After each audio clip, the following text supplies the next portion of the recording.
pays de la tequila, la raréfaction de l'eau s'intensifie. Depuis 2010, le pays a subi une vague d'intense sécheresse à un niveau inégalé depuis plus de 70 ans.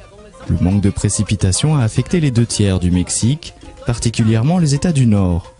En 2012, les dégâts ont été considérables. 3 millions d'hectares de cultures détruites, 4 millions de bêtes mortes de soif ou sacrifiées et plus de 10 000 communautés privées d'eau courante. Dans un pays où l'agriculture emploie une personne sur 5, les conséquences socio-économiques et sanitaires ont été brutales.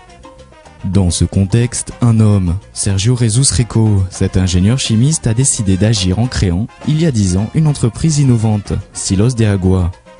Son combat, réhydrater les terres du Mexique, avec une technologie, la pluie solide. Especialmente porque no hay una técnica de cómo cosechar la lluvia. Lo que hacemos con este sistema es precisamente captar el agua de lluvia primero en líquido, luego utilizando estos polímeros superabsorbentes que son semejantes a la tecnología de un pañal desechable. Entonces, la lluvia la vamos solidificando, pero por un sistema que no se trata de envasar la lluvia como guardarla en una botella, sino las moléculas del agua se van adhiriendo. Sergio Rico développe une technologie simple et ingénieuse. Elle révolutionne les méthodes de stockage d'eau et d'irrigation. La lluvia solida est une poudre granuleuse d'acrylate de potassium, biodégradable et non toxique. La caractéristique de cette poudre est d'emmagasiner jusqu'à 200 fois son poids en eau.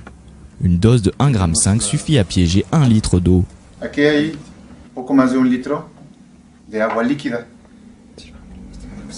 La vamos a convertir a sólida, a agua sólida.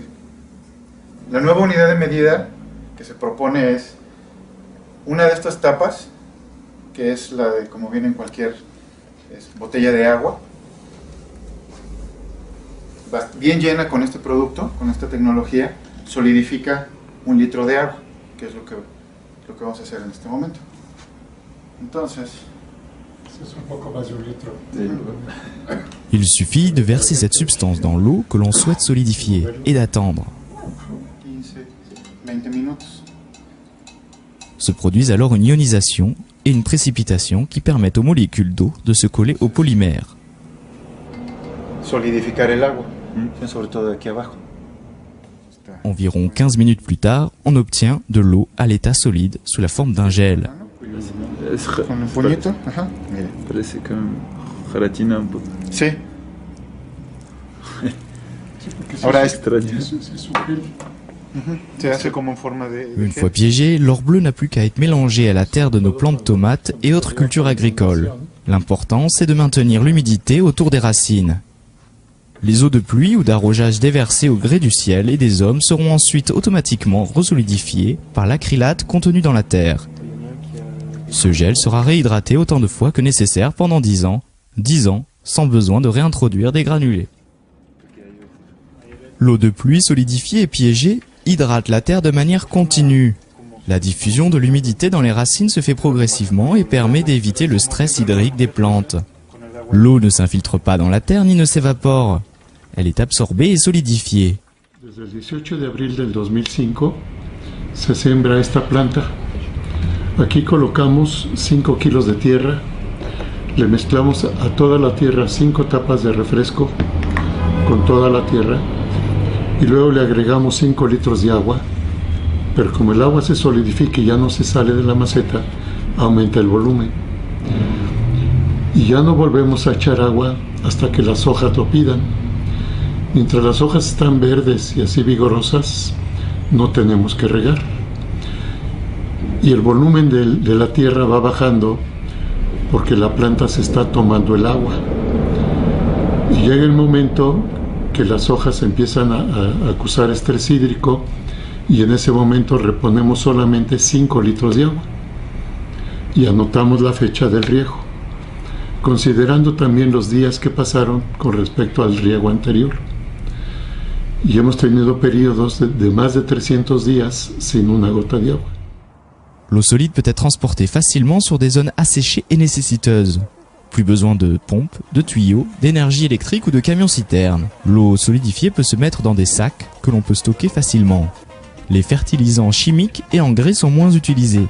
Cette eau solide se marie bien à une exploitation biologique.